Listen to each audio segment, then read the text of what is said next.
Oh yeah, today is all about fine-tuning photographs.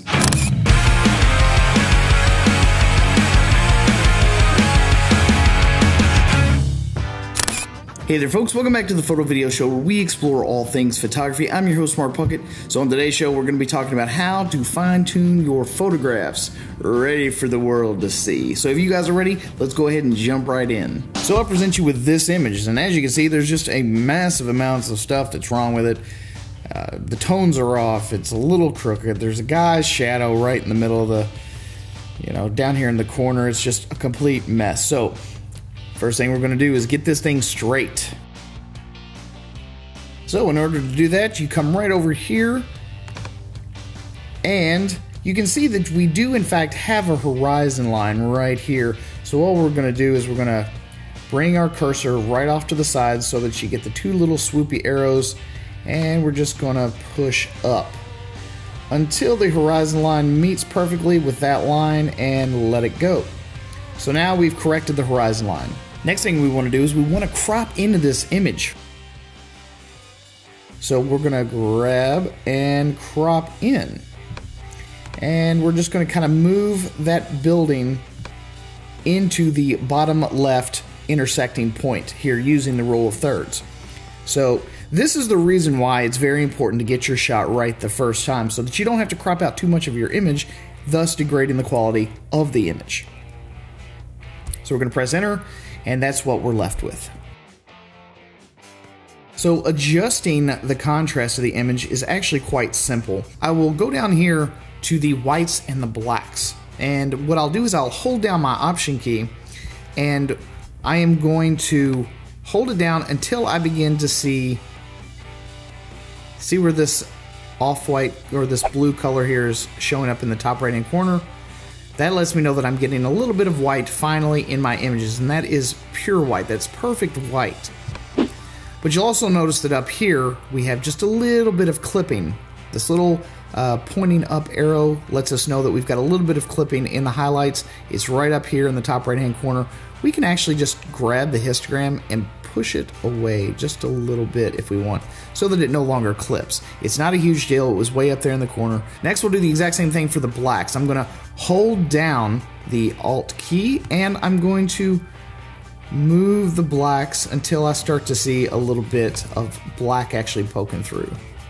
And that will let us know that we now have a nice even left to right. We've got great shadow detail and we've got great highlight detail without distorting or ruining the shadows, being too dark that you can't see anything in those shadows and not being too bright that you can't see anything in the highlights. So color correcting your photos essentially means you're trying to bring whites perfectly white and everything else will fall in line. That's essentially what that means. So if you look up here at the histogram in the right hand corner, you can see that the blues are way off to the right, more so than the reds and the greens. So what ends up happening is that we have a very cool picture because the blues are so far over.